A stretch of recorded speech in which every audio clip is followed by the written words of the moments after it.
Já estamos ao vivo. Silvia Gata, Mariana Brock.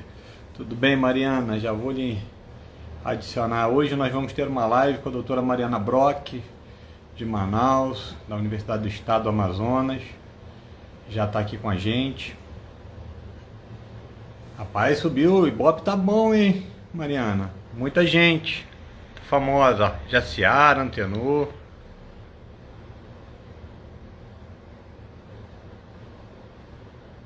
Vamos aí.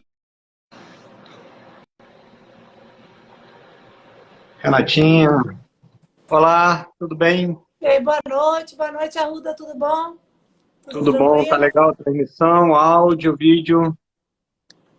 Tá me ouvindo? Tô ouvindo bem. Então tá bom. Tá dando eco? Pra mim não, pra você está? Não, tranquilo. Rapaz, já tem 50, hein? Não tem nem um minuto que a gente entrou. Você tá famosa. Não, só eu não, são só as lives que já estão ficando populares, né? Caramba, vamos esperar um pouquinho. Enquanto isso, vai se apresentando, vai falando quem você é, de onde você veio, de onde você surgiu. Conta pra gente. Ah, Quero saber. bom, então boa noite, gente. Queria iniciar dando boa noite para todo mundo, especialmente para Manaus, para os meus alunos, para os meus amigos, para o pessoal do TOPS que pediram um beijo, então tá aqui. Meu nome é Mariana. Eu sou, na verdade, carioca, mas casei com amazonense e hoje sou mais amazonense do que carioca. Eu fiz residência no Fernandes Figueiras e em medicina fetal. E quando eu vim parar aqui, fui dar aula na Faculdade do Estado do Amazonas. Isso fazem aproximadamente 18 anos. Não sou tão velha, isso eu devia ter uns 9 anos quando vim para cá, então é mais ou menos por aí. E hoje a gente vai estar falando um pouquinho aqui de ultrassom. Por que Ultrassom que a na gente gente. escolheu esse tema aqui de desmistificar o Doppler e o ultrassom na gravidez inteira e a gente não fez uma coisa mais específica?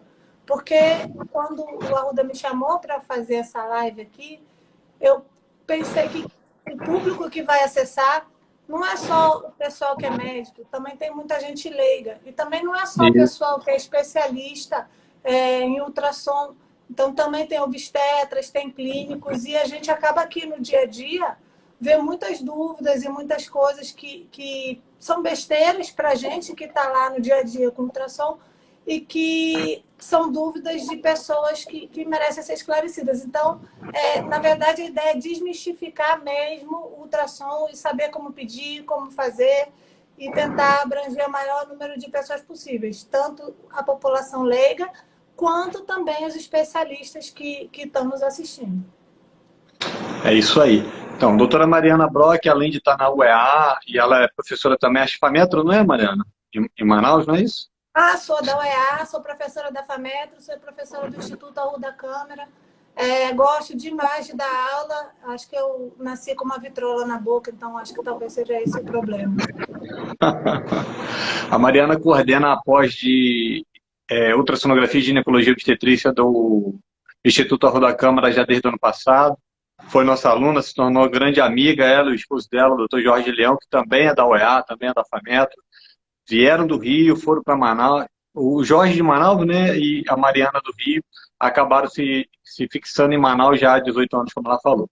Bom, Mariana, então para a gente começar, esse tema desmistificando a ultrassom e o Doppler na gestação. Vamos começar a falar o beabá da coisa, vamos começar o início. O porquê do ultrassom na gestação, qual a importância, como é que uma mãe, uma gestante, ou como o médico pode pedir, o beabá. Vamos lá, começa aí. Então, vamos começar do começo, né? Do primeiro trimestre. Então, uma das dúvidas que sempre surge, e às vezes aparece até no consultório, são pacientes que têm um atraso menstrual bem pequeno. Às vezes nem tem atraso menstrual e vão fazer ultrassom. E aí a gente tem dois problemas que acabam que acontecem. Primeiro, pedem via abdominal, ou seja, para fazer ultrassom pela barriga, e não pedem para fazer pela via transvaginal. E isso para a gente é um problema porque a via transvaginal a gente tem uma resolução bem melhor e a gente consegue ver a fase da gestação mais precocemente. E para quem não é da área médica, pode ficar tranquilo, porque o ultrassom transvaginal não faz mal para o neném, ele não entra dentro do útero, ele fica só de verdade na região da vagina. E a outra coisa que acontece nesse primeiro trimestre é quando pede muito cedo, é que ou não dá para ver ainda a gravidez, e isso gera uma ansiedade muito grande, ou só dá para ver a casinha do neném, o saco gestacional, e não dá para ver o embrião, e isso também é um outro momento de ansiedade. Então, qual seria a época ideal para a gente estar fazendo esse ultrassom transvaginal, para estar vendo embrião, para estar vendo batimento, para estar tendo uma utilidade maior? Então, a princípio, o primeiro ultrassom você pode fazer em torno de 7 a 9 semanas, que aí você já vai ter um saco gestacional, com uma vesícula vitelínica, com embrião, com batimento, que é o que se espera. E sempre via transvaginal. Tá certo, Zé? Sim, com certeza. Eu vi ali a Dária entrou. Dária, tudo bem? Prazer tê-la aqui nos assistindo. Dária é uma colega de Manaus, uma profissional do mais alto gabarito. E todos os outros que estão assistindo a gente também, né? Mas eu vou fazer aqui algumas menções, são pessoas mais próximas, doutora Suzy, doutor Alexandre, doutor Antenor, que acabou de entrar. Então, eu tenho alguns colegas especiais que moram no meu coração. Como a Mariana está falando, o exame no primeiro trimestre, a importância dele é a gente diagnosticar se realmente essa paciente está grávida. Tá lá, ó, atrasou a menstruação, fez o beta-HCG, deu positivo. Com quanto tempo de atraso fazer o exame? O ideal, transvaginal, entre 7 e 9 semanas para ter o primeiro exame do primeiro trimestre. Beleza, diagnosticou que está grávida. Mas a segunda importância, além do diagnóstico, é ver aonde essa gestação está. Não significa que estou grávida e está tudo bem. Ela pode estar fora do útero, ela pode estar na trompa, ela pode estar na cavidade abdominal, pode estar no ovário. Tem um monte de lugar que essa gravidez pode estar. Então, como a Mariana falou, a importância é diagnosticar se esse feto está lá dentro, numa idade gestacional um pouquinho mais avançada do que com 4, 5 semanas, que a gente não vai ver embrião. A gente esperar um pouquinho esse embrião aparecer para pedir o primeiro exame. E, segundo, após esse diagnóstico, falar, ó, vimos lá, o embrião está lá bonitinho, beleza, vesícula vitelínica está dentro do útero, a gente indica, orienta a paciente um segundo exame do primeiro trimestre. Fala aí, Mariana. Faltou dizer também que a gente consegue ver se são um ou se são dois, né? Exato. Não é só quem faz fertilização in vitro que tem gestação gemelar. Essa semana mesmo eu atendi uma paciente que foi do nada, foi só fazer um diagnóstico de gestação e quando ela descobriu que era gemelar, quase que ela morreu, como sempre acontece. Então é um momento importante. Enfim, o segundo momento que a gente faz ultrassom, e aliás, se no primeiro trimestre a gente só puder escolher um tipo de ultrassom, a gente deve escolher entre a 11ª e a 13ª semana, mais ou menos, para a gente estar fazendo o primeiro morfológico. E aí, esse primeiro morfológico, o que a gente vê? Vê tudo. A gente vai ver um marcador, que é a translucência nucal, que é um espacinho que fica na nuca do neném, e que foi evidenciado que em fetos que têm um risco maior, uma chance maior de ter uma alteração cromossômica, ou seja, síndrome de Down e outras síndromes, trissomia do 18 e do 21, esse espaço está aumentado. Mas não é só a translucência é a mais famosa, né? A gente acaba que a gente vê também o ossinho do nariz, tem a translucência nucal interna, tem o ducto venoso, que são estruturas que são avaliadas nesse período. Além disso, a gente vê a configuração do cérebro, a gente vê as órbitas, a gente vê o cristalino, a gente já consegue ver lábio, a gente já consegue estudar o coração de uma maneira bastante satisfatória. Quem já faz ultrassom, eu desafio a de ter calma nesse exame, perder um tempo no coração e você vai cada vez conseguir enxergar mais. 4 câmeras, você consegue enxergar o arco aórtico, você consegue enxergar muito além do que a válvula tricúspide, que também é um marcador nessa idade. Então, quanto mais você vê, mais você enxerga e mais você consegue dar um diagnóstico preciso nessa idade gestacional. E uma outra coisa importantíssima também, só um segundinho, nessa época, é a gente avaliar as artérias uterinas, que é um marcador de pré-eclâmpsia. E muito importante, e é nessa fase que a gente tem que ver. Por quê? Porque é nessa fase que adianta a gente dar a aspirina, a medicação para combater a pré-eclâmpsia, na verdade, para evitar os efeitos que essa pré-eclâmpsia pode causar, que é a restrição do crescimento, o neném muito pequenininho e as outras complicações de insuficiência placentária que a gente pode ter. Né? Então, a gente tem que lembrar disso. E uma coisa importante, já vou te dar a vez, Arruda, para você falar, que eu sei que você queria Tranquilo, falar aquela você está com hora, a palavra. é como pedir, porque assim, olha, o que tem que fazer nesse morfológico de primeiro trimestre? Primeiro, você sempre avalia o colo. Ele não é a época ideal de medir o colo, não é nesse primeiro trimestre. Mas já é um momento que você vai estar olhando se ele tiver nessa idade já encurtado, já não é um sinal de bom prognóstico. Segundo, então você vai fazer um exame transvaginal. Segundo, você vai estar fazendo um Doppler de artéria uterina. Então, é um outro exame. E você vai estar fazendo um exame morfológico. Então, aí fica a dica para os obstetras. Se você quiser uma avaliação de artéria uterina com tudo completo, para não correr risco de errar, peça ultrassom morfológico do primeiro trimestre com Doppler de artéria uterina. Porque aí quem receber vai ter que fazer o exame. Porque você solicitou dessa maneira. Para quem faz ultrassom, quando a gente recebe um pedido, e isso não é raro, a gente recebe muitas das vezes só ultrassom morfológico de primeiro trimestre.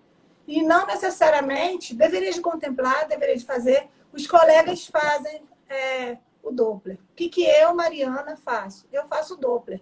Sabe por quê? Porque se eu não fizer, a paciente tiver uma alteração, um risco aumentado para ter pré-eclâmpsia, é minha responsabilidade, é uma vida que está ali, que está sobre a minha responsabilidade, sobre as minhas mãos. Então, eu não posso deixar passar uma coisa que eu sei que é correto fazer. Entende? Então, eu sempre faço o Doppler de artéria uterina no primeiro trimestre, eu sempre faço a avaliação do colo e sempre faço a avaliação dos marcadores e da morfologia. Se o neném está numa posição ruim, volta.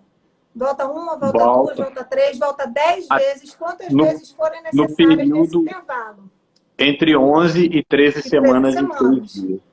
Porque se eu perder essa chance, já era. Já era, passou. O que eu vejo muito, e você também deve ver em Manaus, é assim, ultrassonografia transvaginal com translucência no cálculo, no pedido. Não vem mais nada. Ultrassom transvaginal com TN. Acabou, não tem mais nada. O Marconi falou aqui agora há pouco, a Suzy também. Os pedidos têm sido insuficientes. E se a gente falar de um colega que sabe fazer o exame, como você, como eu, como outros colegas, e a gente sabe da importância, mesmo que a gente venha um pedido mais simples, a gente vai acabar fazendo tudo. A gente não sabe fazer algo pela metade. É o que eu aconselho aos colegas.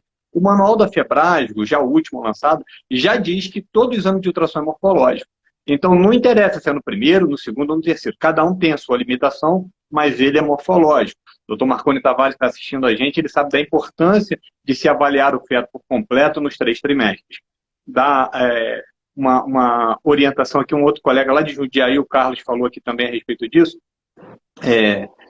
Quando você pegar o pedido e você tiver certeza que está no primeiro trimestre, entre 11, 12, 13 semanas e 6 dias, esquece que está escrito. Primeiro trimestre, está no período, faz o exame completo, faz o morfológico completo. Agora, para o colega, como a Mariana falou, pedir ultrassom morfológico do primeiro trimestre com Doppler das artérias uterinas. Isso é importante para aquele colega que não sabe, que é aquele colega que só faz o que está no pedido. Então, isso é importante. Mas para os colegas que já têm uma orientação, que já sabem fazer o exame, que já sabem da importância, ele vai olhar para o pedido e vai deixar de lado. Porém, temos um outro detalhe, uma vírgula aqui, que são os convênios. A maioria de nós trabalha com convênio. Então, o convênio vai remunerar o que está pedido no pedido do exame. Se botar lá ultrassom transvaginal com TN, é uma transvaginal com TN. Se botar um morfológico, é um morfológico. Um morfológico com Doppler já é um outro código. E isso ajuda a gente, porque um exame morfológico com Doppler, ele leva um tempo maior, requer um know-how maior, requer um tempo de estudo maior dentro daquela área. Então, o colega ginecologista obstetra que está nos assistindo agora tem que pedir dessa maneira que a Mariana colocou. E a gente sempre vai fazer o exame completo, aí a gente consegue ver também, Mariana, a acrania, aquela sequência acrania, que tem cefalia, anencefalia, já com 12 semanas.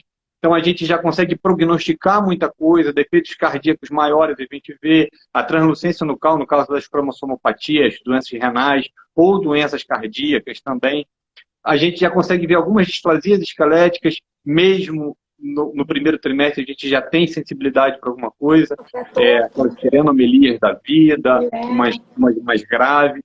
Então, é importante, como a Mariana falou, no primeiro trimestre eu tenho que escolher um exame para pedir. A minha paciente do SUS, que não pode pagar um exame, que vai pagar 2, 3 exames, peça um, que é o morfológico do primeiro trimestre, entre 11 e 13 semanas e 6 dias, com o Doppler das artérias uterinas. Então, e uma eu outra acho coisa importante também falar é assim, muita gente trabalha no serviço público, inclusive eu. E às vezes chega pedido de todas as áreas, né? E eu espero que também nossos amigos que solicitam, que são da área de enfermagem, estejam aqui para, no primeiro trimestre, pedir transvaginal. Chega o exame para a gente nessa idade, nessa época, gente, não é porque é SUS que a gente vai fazer diferente. Por favor, vamos fazer a artéria uterina, vamos fazer a translucência, vamos fazer o osso nasal, vamos ver o risco dessa paciente. Eu ainda recomendo uma outra coisa que não foi dita, que não é ultrassom, mas que faz parte hoje em dia do screening. Se vocês entrarem no site da Fetal Medicine Foundation, ou se vocês olharem as recomendações da Sociedade Internacional de Ultrassom, a ISUOG, vocês vão ver que para rastreio da pré-eclâmpsia, para você poder avaliar o risco, você tem que medir a pressão da paciente. Eu faço isso no meu consultório. Aferir a PA da paciente nos 2 braços e usar a PA média, usa o programa deles ou da Medicina Fetal Barcelona. Lá você consegue avaliar esse risco e ajudar a paciente, porque não adianta você jogar o risco da paciente é 1 para 300. O que representa isso? Risco alto ou risco baixo? Não sei. O médico obstetra, às vezes, ele não sabe. Então, colocar que o risco acima de 1 para 100 é um risco aumentado e que nessas pacientes já se deve iniciar o uso de aspirina. E a dosagem também é importante. A dosagem não é só 100 miligramas, a dosagem recomendada é 150 miligramas. Por que a gente faz 100? Algumas pessoas fazem 100 miligramas. Porque é o comprimido que vem. No Brasil, a gente não tem comprimido de 150 miligramas. E por que, então, escolher essa dosagem? Porque foi feito... isso é de um trabalho que eles usavam 2 aspirinas e lá fora a dosagem era 80 miligramas, então era 160 e assim ficou. E foi bom, foi eficaz, foi com essa dose. Então fazer 100, se não tiver outro jeito, é o que temos, mas o recomendado são 150 miligramas, é o que está na literatura, no estudo do professor Nicolaides no ASP. Você falou de 2 sites, você falou do Fetal Medicine Foundation, você falou do Medicina Fetal de Barcelona, mas eu gosto muito do Pernatology, que é americano, que também tem calculadoras fantásticas e está disponível, é gratuito, né? Antigamente a gente pagava para ter acesso no Fetal Medicine Foundation, hoje é grátis, o Barcelona também. E tem uma brasileira também, mas está em desenvolvimento. A plataforma estava Baby alguma coisa, Baby Core, alguma coisa assim. Tava no ar e caiu já tem alguns dias e não voltou, não sei porquê. Bom, então, falando a respeito disso, você tocou num assunto muito importante. O Marconi falou disso na live que eu fiz com ele, a respeito de pedidos de enfermagem. Eu acredito que tem algumas enfermeiras nos assistindo, doulas, porque o Instagram é aberto ao público geral. Então, como é uma normativa do SUS, o enfermeiro obstetra fazer o pré-natal de baixo risco, isso que eu entendi pelo que o Marconi falou para a gente, já é uma realidade a gente pegar pedido de enfermeiro. Então, eu acho que vale, aqui na nossa live, a orientação também para o enfermeiro. Já que ele vai pedir um exame, que ele peça esse exame da maneira correta, que ajuda a paciente, do jeito que a gente falou. Então, pode usar vamos lá. somalgina, alguém botou ali na pergunta, pode usar o somalgina de 81 miligramas, pode usar 2, vai dar mais ou menos pode usar 2, isso aí. Então, vamos lá, vamos dar um passo. A gente falou do primeiro trimestre, vamos dar o passo para frente. Aí agora, depois do primeiro trimestre, oficialmente, a gente tem o ultrassom morfológico de segundo trimestre. Mas entre esses exames, vem uma outra questão, um outro tabu que é comum, é frequente pergunta de pacientes sobre isso e é importante a gente saber esclarecer. Posso fazer outros? Pode. Ultrassom você pode fazer quantos você quiser. Eu, como ultrassonografista com o aparelho na minha frente. Quando eu estava grávida, eu fazia todo dia, lógico. Estava ali, olhava os meus filhos todo dia.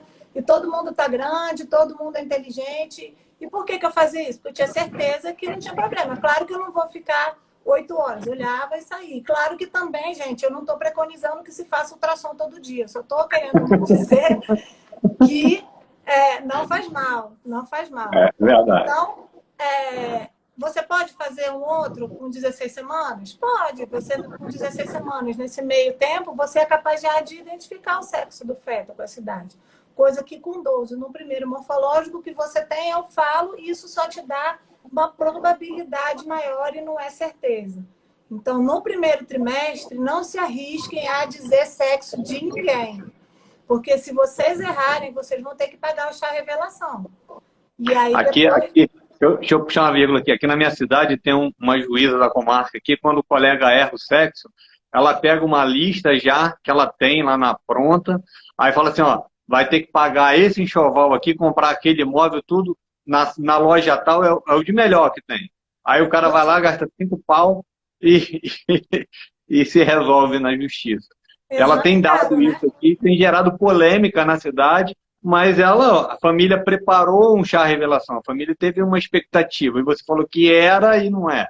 O Marconi falou a respeito disso, sobre a probabilidade em percentual e colocar no laudo. Eu acho isso legal. Quem não assistiu a live está disponível, a live que eu fiz com o Dr. Marconi na semana passada, no meu canal do YouTube, que é o canal Dr. José Arruda, canal Ultrassonografia. Está lá gratuitamente, é só acessar e assistir, tem assuntos muito legais lá. Fala, Mariana.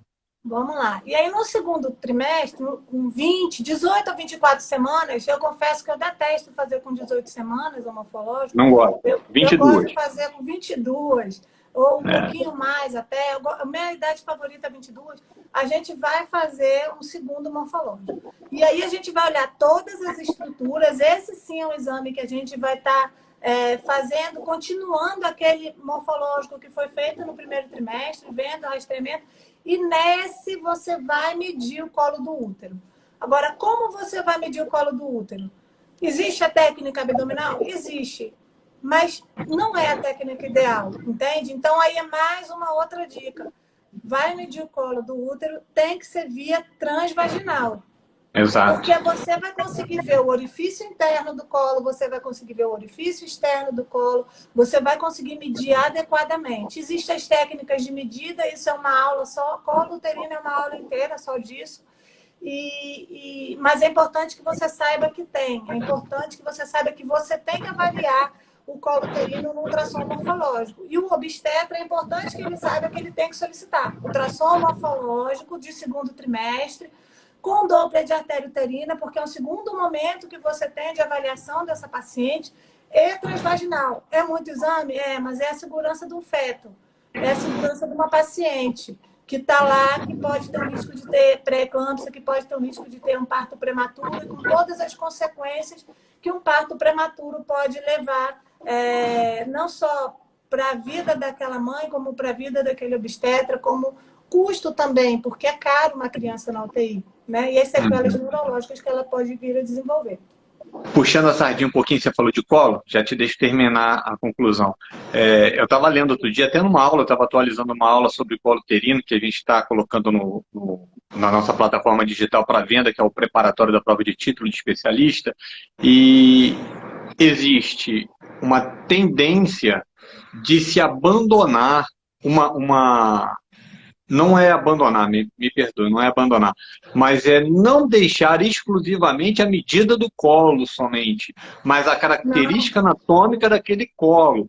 Então, o colega, quando ele vai pedir o morfológico do primeiro trimestre, do segundo trimestre, perdão, aqui eu já orientei os colegas da clínica, eles têm feito assim, morfológico do segundo trimestre com avaliação do colo uterino. Eles têm pedido na minha clínica, eles têm pedido aqui. Via transvaginal. Porque via abdominal não dá. Porque nós vamos ver o grau de afunilamento do colo, de dilatação, o colo em T, o colo em Y, o colo em V, o colo em Y, o colo em U. E cada um tipo de colo tem uma indicação. O colo está em U. Não adianta cerclar, não adianta fazer nada. Já era, vai botar e vamos torcer para aquele neném nascer bem. E lembra que o prematuro não é só a prematuridade respiratória. O prematuro ele faz hemorragia cerebral espontânea, por nada, só por ser prematuro. Então tem outras Claro. complicações, enteropatia hemorrágica, entre outras. Tá? Então a importância do segundo trimestre, além de ser o morfológico, que a gente vai ver tudo que a Mariana vai comentar aqui agora, é a aferição do colo, não só a medida, mas a característica anatômica desse colo. Exato, exato, muito importante. O colo é uma aula à parte, o colo é um dia só de aula de colo e vai ser pouco. Enfim. E aí, no morfológico, a gente já vai fazer toda essa avaliação de morfologia, vai olhar placenta, localização, líquido. E depois do morfológico, a gente vai partir para o eco fetal, que o Arruda gosta pouco, né, Arruda? É o exame que eu amo. Pois é, então, o eco fetal é obrigatório? Já foi menos, agora ele está com uma tendência de virar um exame meio que de rotina, porque é interessante que você faça uma avaliação mais aprofundada do coração para não ter surpresa na hora do parto. Não é só olhar 4 câmaras e os 3 vasos. Você tem que olhar as vias de saída, você tem que olhar o arco aórtico, você tem que olhar as câmaras como um todo. E isso tudo vale um exame só do eco fetal. Ah, mas você não olha isso no morfológico? De verdade eu olho. Mas com 22 semanas ainda dá para fazer, mas ainda é um pouco precoce. Eu acho que essa reavaliação merece ser feita mais tardiamente. É uma abordagem. Eu vou falar um pouquinho, já que você tocou no assunto do eco fetal. Geralmente aqui a gente orienta o colega a solicitar o eco fetal junto com o morfológico. No meu caso, que eu faço as duas coisas. Entendeu? Eu sei que tem colega que não faz o eco fetal, mas no meu caso, eu peço para marcar entre 22 e 24 semanas. Que eu tenho duas oportunidades. Eu vejo primeiro com 22 semanas, o morfológico e o eco fetal, e se eu tiver alguma dúvida, alguma coisa ficou, eu mando ao paciente voltar depois de 15 dias, onde esse neném cresceu, o coração está um pouquinho maior, fica mais fácil. A grande vantagem do eco fetal, e não é um eco fetal pré-operatório, é um eco fetal de rastreio. É aquele que a gente vai rastrear as maiores patologias, aquelas graves, para essa gestante não nascer com feto cardiopata numa maternidade de baixo risco. Ela tem Exato. que ser assistida numa maternidade onde tem a UTI neonatal, UTI cardiológica, ou pelo menos que dê o suporte até se transferir para uma maternidade ou para um hospital terciário. Porém, como você falou, Mariana, com relação a estar se tornando rotina, o motivo principal do ecofetal estar se tornando rotina, e aqui no Rio de Janeiro já virou rotina, até no pré-natal público, a gente tem uma gama de solicitações, como eu costumo falar nas aulas, é um exame que está na crista da onda e vai ficar por muitos anos, e um outro que está vindo para ficar na crista da onda é a neurosonografia fetal. Sim. Fantástico, quem sabe fazer e está aprendendo agora vai dar um salto na frente dos demais. É bom lembrar que nós temos hoje no Brasil em torno de 500 mil médicos, 400 e poucos mil médicos, e que daqui a 10 anos nós vamos ter o dobro. Então, o colega que está na área de ultrassonografia ou em outras áreas da medicina tem que se especializar para se destacar e se diferenciar no mercado. Não Com tem certeza. jeito. Se quiser virar referência, tem que estudar. Tem que sentar lá na cadeira, voltar para a universidade, voltar para a pós-graduação, fazer especializações, porque é isso que vai te diferenciar lá na frente. O Fora ecofetal. que no eco você ainda tem a chance de ter patologias que você consegue corrigir intraútero. E Exato, melhora exato. muito o prognóstico daquele feto. É muito melhor você ter um coração que nasça com condições mais adequadas do que aquele coração ir sofrendo durante a gestação inteira para quando nascer fazer a cirurgia. E aí o coração já está com a musculatura mais comprometida, enfim. São intervenções que pode ser feita intraútero por volta de 26 a 28 semanas e que melhoram muito a qualidade de vida do feto ao nascimento.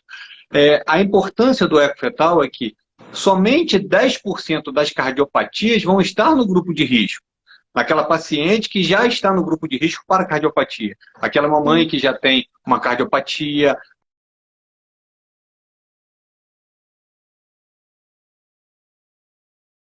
entre outras, aí entra lúpus, entra milcetonúria, entra diabetes, entra muita coisa. 90% das cardiopatias vão estar no grupo de baixo risco, naquela paciente de Exato. pré-natal de baixo risco. Por isso a importância de se estar solicitando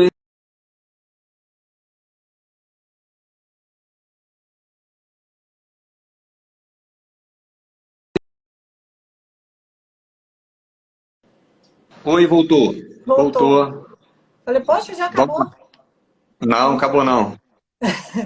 E aí, depois do eco, Falhou a Mariana. Tá dando uma queda na internet.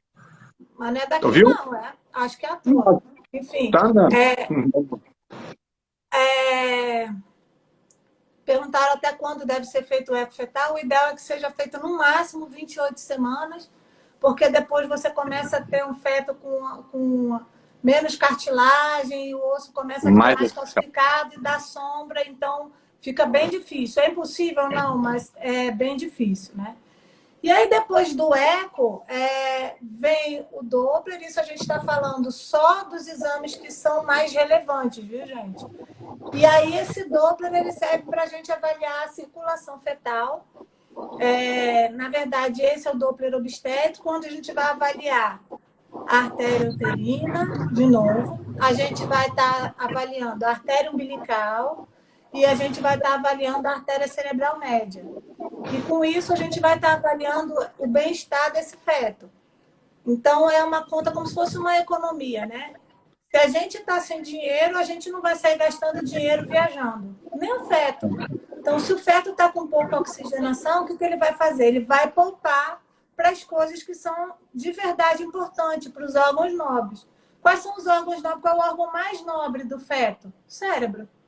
Então, o que ele vai fazer na artéria cerebral média? Vasodilatação. Ao mesmo tempo que você vai ter uma hipóxia por um comprometimento placentário. Então, a placenta ela vai ter alguns mecanismos que vão levar à obstrução placentária. E com isso, você vai ter um aumento da resistência nas artérias umbilicais.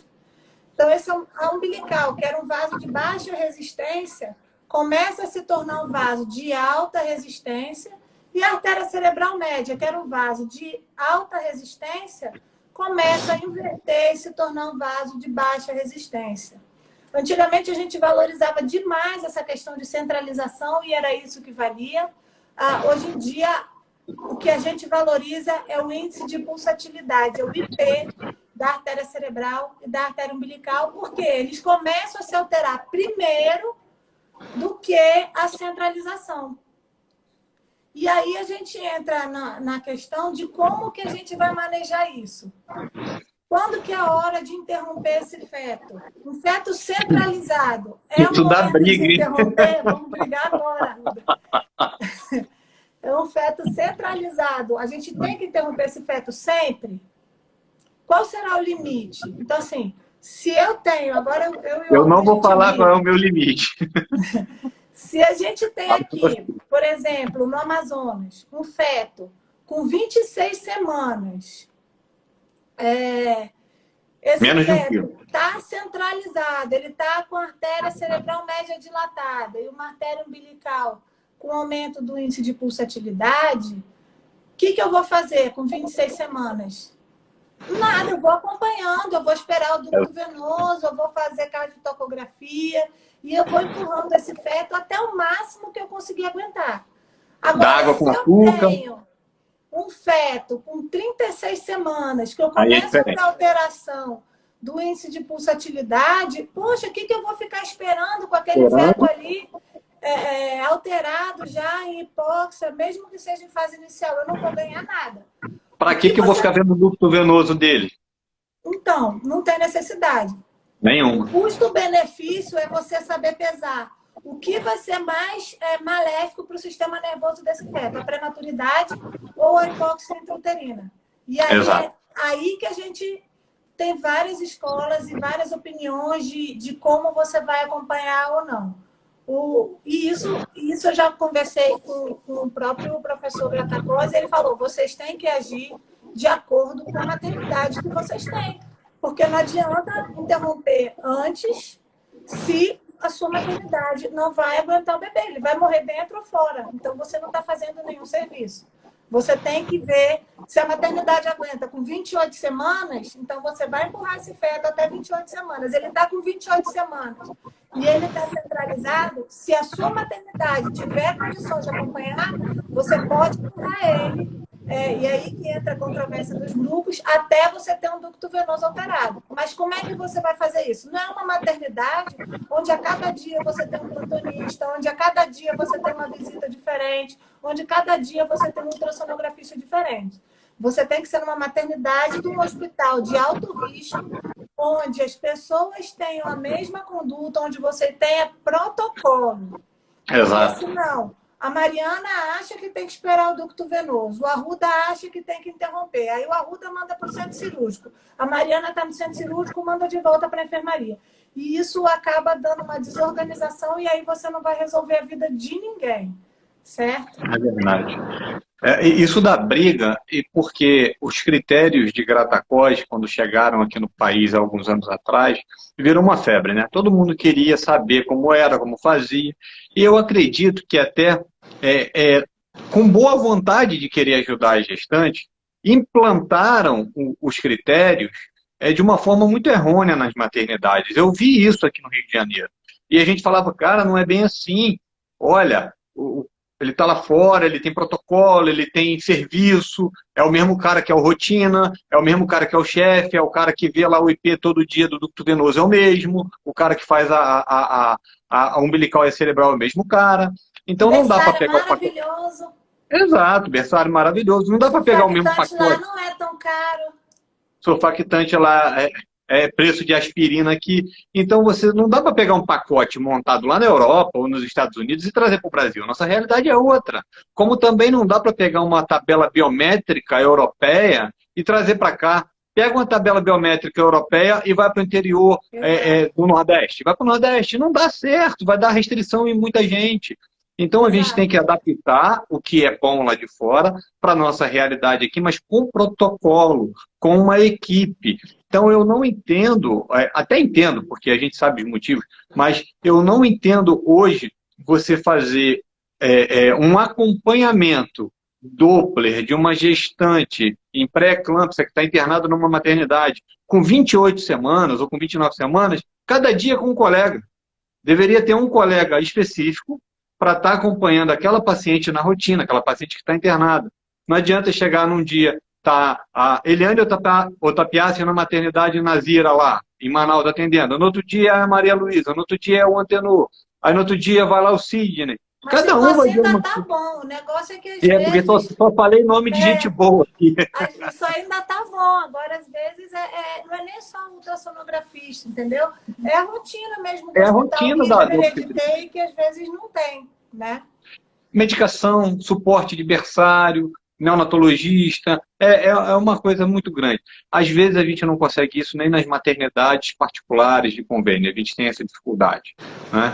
Então eu acredito que a gente possa trazer os critérios que são bons, a gente já brigou muito. Se for pegar o Eduardo Ischer para discutir isso, é paulada, paulada. Falar nisso, o doutor Eduardo Ischer aceitou o convite para o nosso simpósio em novembro. Surpresa para quem está nos assistindo aí, o doutor Eduardo Ischer vai estar conosco em Manaus, em novembro. Tá? Aí uma surpresinha, tá? Estamos bolando ainda, está em desenvolvimento o nosso projeto. Isso é muito Então vamos lá, legal. Mariana. Eu botei um pouquinho aqui. E aí, assim, o Doppler... Perguntaram se deve ser feito de rotina. Se você tiver a oportunidade de fazer de rotina, sim, porque você vai estar pegando os fetos que às vezes você não vai ter uma restrição aparente, mas que eles de verdade estão hipóxicos. Isso você tem como avaliar no Doppler. E aí, pegando o gancho da restrição de crescimento, eu acho que é importante a gente deixar registrado que a restrição é uma das coisas importantes e que também é um calcanhar de Aquiles no nosso dia a dia, porque é difícil você saber quem é um feto restrito, né? Então, se eu estou falando do Oscar do vôlei, do basquete, uma Hortência do basquete, são duas pessoas enormes, de 2 metros de altura. Se eles tiverem um filho que está do tamanho da curva, da média, está errado. Provavelmente o filho dessas pessoas enormes está com restrição de crescimento, mas na curva aparece como? Normal. Agora, se eu pego duas pessoas que têm 1,30 m e 1,40 m, eles nunca vão estar dentro da curva. Provavelmente vai estar abaixo da curva. Eu recebi no meu consultório há um tempo atrás uma paciente com diagnóstico de nanismo intrauterino. E quando eu examinei, fiz o exame, falei assim, gente, não é. Primeiro que a mãe era bem pequenininha ela. O pai também não era grande, era pequeno. Era constitucional. Exatamente. No outro ultrassom foi a sogra. Ela tinha 1,20 m de salto alto. Então, eu falei, gente, esse neném não é grande. Esse neném não está alterado. E eu fiquei, foi a única, fui voto vencido. Brigaram comigo, mas, na verdade, quando nasceu, eu tinha razão e o neném, de verdade, era constitucional. É só olhar. Então, se você faz ultrassom, olha para o seu paciente, converse com o seu paciente, que isso também é uma outra coisa muito importante. Muitas das vezes, o seu paciente fala mais do que o seu ultrassom para você. É verdade. Principalmente se você estiver falando de clínica, de ginecologia, conversa com o seu paciente que você vai já pescar o que ele está te dizendo e você vai ter um diagnóstico mais acurado. Conversar não é perder tempo. Claro que ninguém precisa ficar falando da feira, do shopping, mas falar sobre o quadro clínico, perder um tempo, que não é perder, é ganhar, com a paciente, perguntando, olhando no olho dela e descobrindo o que ela está falando. Principalmente se a sogra e a mãe forem juntos. Porque, às vezes, tem restrição de crescimento da mãe, dessa loucura de ser fitness de hoje em dia. Então, a mãe não come nada, ela é magra, ela malha. Eu tinha uma paciente que ela fazia, por incrível que pareça, capoeira. Ela tinha 24 semanas. Ela fazia Muay Thai e ela fazia 2 horas de spinning por dia, fora que, segundo a sogra, só comia salada. O que ela vai dar para esse bebê? Nada. Então, esse feto vai ser restrito. Exato. Entendeu? Mas não é uma restrição por insuficiência placentária, por insuficiência alimentar. Eu vejo muito isso, muito isso. Hoje, eu estava até comentando isso ontem, tem um livro em inglês, uma grande pesquisa inglesa, isso é de 1989, eu acho, ou 88, eu não lembro bem, não tenho o livro, e eu conheci esse livro através do Roberto Cardoso lá no ISP, lá na FEP, aonde foi feita uma grande pesquisa durante 25 anos daquelas crianças que sofreram alguma dificuldade de aporte intrauterino e elas nasceram e foram acompanhadas nos primeiros 25 anos de vida. Então, a falha nutricional, a falha de oxigênio, ou seja, a hipóxia intrauterina, ou a falha nutricional, faltando vitamina, proteína, aminoácidos intraútero, vão determinar algumas doenças do adulto. Cardiopatias, aterosclerose, diabetes, derrame cerebral, infarto agudo do miocárdio, esteatose hepática, alterações enzimáticas gerais, doenças autoimunes. Então, a importância de se cuidar de uma gestação adequadamente, e esse cuidado hoje a gente entende que não é só o obstetra. Antigamente a gente sabia que era o obstetra que fazia o pré-natal, pronto, acabou. Não. Hoje tem que ser um pré-natal bem feito, uma assistência gestante bem feita. Ela tem que ter o ginecologista e obstetra, que é o médico dela, que vai cuidar da parte ginecológica e da gestação. Ela tem que ter um fetólogo associado a esse ginecologista e obstetra, que vai avaliar as possíveis alterações fetais e vai conduzir o pré-natal fetal, que seria o concurso do Brasil, se tivesse isso em algum lugar, e a gente sabe que tem em alguns hospitais e alguns serviços de orientação, e uma orientação, no mínimo, de um nutricionista. No mínimo, o ideal seria um nutrólogo, mas no mínimo de um nutricionista. Pronto. Se fechou esses 3 colegas, a assistência dela já vai ser uma coisa assim fabulosa. E até um conselho, de repente a gente tem um colega aqui, dono de clínica assistindo, dono de hospital assistindo, e que tenha uma equipe, que tenha um fetólogo lá separadinho, obstetra separado, lá nutricionista separado, dá para unir e montar um serviço de medicina fetal, um serviço avançado, que vai dar um suporte diferenciado. Eu falo disso muito aí. Também um psicólogo. Hoje em dia não existe mais ser só um médico, não. Hoje em dia, quanto mais gente, melhor assistência que essa paciente vai ter, entendeu? Então, a saúde mental é muito importante também, né? Em relação à questão de restrição, Arruda, botaram os critérios de Delphi. Claro que a gente utiliza os critérios de Delphi, mas para não ser muito técnico e para todo mundo poder entender um pouquinho a questão da restrição, a gente falou da maneira mais simplista. Falhou para mim, critério de Delphi, para restrição de crescimento. Sim, utiliza, mas aqui aí, não dá para... porque é só para usar uma linguagem onde todo mundo consiga entender. Então, como é que a gente vai avaliar a restrição de crescimento, né? A gente vai ver aquele feto que estava naquele percentil. de repente ele caiu daquele percentil e foi descendo a curva dele, isso é um indicativo de restrição de crescimento. Mais até do que aquele fetinho que vem naquela linhazinha lá de baixo, crescendo modestamente, mas que ele vem seguindo aquela linhazinha dele, porque ele é constitucionalmente pequeno. Lembrar também que a restrição, ela está geralmente acompanhada de insuficiência placentária, né?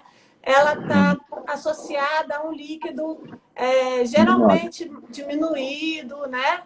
E aí entra um outro critério. Como que a gente avalia o líquido amniótico? Que é uma outra coisa que também... Que dá briga também. Briga. Na verdade, o consenso já existe, né? A melhor maneira é a subjetiva, seguida do maior bolsão. Principalmente se a gente estiver falando de gestação gemelar, que aí não tem outro jeito, é o maior bolsão mesmo. Mas você vai falar assim, mas no seu laudo você usa o ILA. O ILA morreu? O ILA não é o método ideal, mas de verdade, no meu laudo eu boto a avaliação subjetiva, que é quando eu escrevo que o líquido está normal. Eu uso a medida do maior bolsão vertical, que é o que eu acho que é o que está na literatura e que a gente está embasado. E eu uso o ILA, porque se eu botar só maior bolsão vertical e o médico que receber tiver acostumado com o ILA, ele pode fazer uma iatrogenia, porque ele confundiu. Então, o nosso papel é de simplificar a vida dos colegas. Então, quanto mais informação relevante a gente colocar, mais a gente vai estar ajudando o médico assistente a poder dar uma assistência melhor para a grávida e, com isso, fazer um pré-natal adequado, ter um bom resultado pós-natal também. Com relação ao maior bolsão, porque a minha crítica do maior bolsão, e você sabe disso, é que maior bolsão, se é maior, é porque eu tenho outros bolsões. Não é único bolsão. Eu tenho um único bolsão que está medindo 2 centímetros. Está normal pelo maior bolsão, mas é um único bolsão. Maior bolsão é maior porque tem outros que têm quantidades menores. Aí, na soma de todos, você subentende que aquele líquido está normal. Porém, não é entendido dessa maneira. Aí o colega vai lá, bota maior bolsão, 2 centímetros. Às vezes é 1,8, ele botou 2. Mas não tem mais nada. Só tem aquele tantinho ali no canto. Subjetivamente, esse líquido está diminuído. Então, eu também faço como você faz. Eu coloco a avaliação subjetiva, eu coloco o ILA e eu coloco o maior bolsão. Aqui no Rio, a maioria dos colegas estão acostumados com o ILA. Se você botar só maior bolsão, o iatrogenismo vai acontecer assim, um atrás do outro. Vão começar a tirar certo aí sem necessidade. Ainda mais em serviço que tem muito movimento, que às vezes o colega não tem muito tempo para estar com uma paciente e às vezes olha e está lá. Maior bolsão ele confunde com ILA e é muito diferente, né? 2 de ILA para 2 de maior bolsão. 6 de ILA, 6 de maior bolsão são coisas diferentes, né? Deixa eu complementar. Pode falar. Complementar rapidinho com relação ao eco fetal. A gente falou do eco fetal no primeiro trimestre, a avaliação do coração no primeiro trimestre. A avaliação do eco fetal precoce a gente pode fazer de 14 a 16 semanas por via transvaginal no primeiro trimestre também. Quando aquela paciente já tem uma história clínica diversa numa gestação anterior ou tem alguma indicação fetal, materna ou familiar de problemas cardíacos e que podem influenciar nessa atual gestação. E no terceiro trimestre, nós também avaliamos. Eu cansei de pegar patologia cardíaca e canso de pegar patologia cardíaca no terceiro trimestre daquela paciente que não fez o morfológico de segundo, daquela paciente que não teve solicitado o eco fetal no segundo trimestre. Aí ela chega com 32 semanas, 33 semanas, para poder fazer um Doppler obstétrico, que é geralmente que eles pedem com 32, 33 semanas, os obstétricos. E a gente não vai, é morfológico, né? Todo exame meu eu faço um morfológico. Aí eu vou lá para o coração olhar, acho um problema no coração. Aí eu paro meu exame, faço um eco fetal. Então, hoje a importância do eco fetal. Primeiro, segundo e terceiro trimestre. Então, eu aconselho aos colegas, os obstetras, a solicitarem eco fetal de primeiro trimestre, de segundo trimestre, de terceiro trimestre. Ruda, é para ter mais exame no seu consultório? Não, realmente eu não preciso, porque eu tenho exame demais. Eu não dou conta de fazer meus exames. Mas é para que essa paciente tenha um auxílio diferenciado. O convênio hoje está entendendo que é necessário. Se você justificar no pedido, o convênio libera para a paciente. E para ela é importante ter isso. Então, o Doppler também, primeiro trimestre, segundo e terceiro. O ecofetal, primeiro, segundo e terceiro. E vai entrar a neurosonografia, primeiro, segundo e terceiro. Vocês não tenham dúvida disso, tá? Está na crista da onda, está subindo, a onda está subindo. O ecofetal já está lá em cima, mas a neurosonografia está chegando. E Tem chegando para umas ficar. tá, verdade. Tem umas questões aqui que estão perguntando de líquido. O líquido a gente mede com a paciente deitada e a gente faz, divide em 4 quadrantes quando for fazer o ILO. Em relação ao perfil biofísico, que perguntaram ali também, ele foi descrito com o ILA, né? Então a gente tem que seguir o que está descrito na literatura. Não adianta a gente inventar. Se a gente quiser usar um outro padrão, a gente tem que fazer um novo trabalho, porque senão você não vai estar fazendo o perfil biofísico da maneira que ele foi descrito. Então, a gente não tem como avaliar, certo? E lembrando, né, quando você agrega no perfil biofísico a cardiotocografia, a gente sabe que o Doppler hoje, ele supera a cardiotocografia, a não ser intraparto, aquela a cardiotocografia computadorizada. Na verdade, eu acho que assim, é sempre uma briga, né? A cardiotoco serve, não serve, serve, não serve. Eu vejo a cardiotoco como um grande aliado do Doppler. O Doppler, sem dúvida, ele é o primeiro que altera. E aí, se a gente estiver falando daquele fetinho de 36 semanas, ou de 35, ou de 34, a gente não vai ter problema nenhum se o Doppler estiver alterado e interromper. Mas se a gente estiver falando do fetinho de 28 semanas, ou então de 26, que a gente não tem... 26 não vai dar para fazer cardiotoco, mas de 28, que a gente consegue fazer uma cardiotoco e sair empurrando para esse feto, ela tem um valor. E é nisso que ela tem sido utilizada também, né? Cardiotoco, ama-se ou odeia-se, eu acho que ela tem o lugar Odeia-se. dela. Eu acho que ela tem o lugar Não dela. vamos Não, eu acho brigar que ela é aqui. importante. Não, eu também acho. Eu acredito na cardiotoco, eu não vou tirar ela de jogada. Eu acredito na cardiotocografia para o auxílio no local onde você tem a dificuldade daquele médico especialista que saiba fazer um Doppler adequado, um ducto venoso. A cardiotocografia você pode mandar o resultado à distância, você pode fazer telemedicina com cardiotocografia, diferentemente do Doppler que necessita de uma habilidade maior ali na hora do operador. Também, mas assim, tem cardiotoco que você precisa de habilidade também. A gente vê a Dária que está aí assistindo, de vez em quando chega cada cardiotocografia bem complicada para a gente avaliar.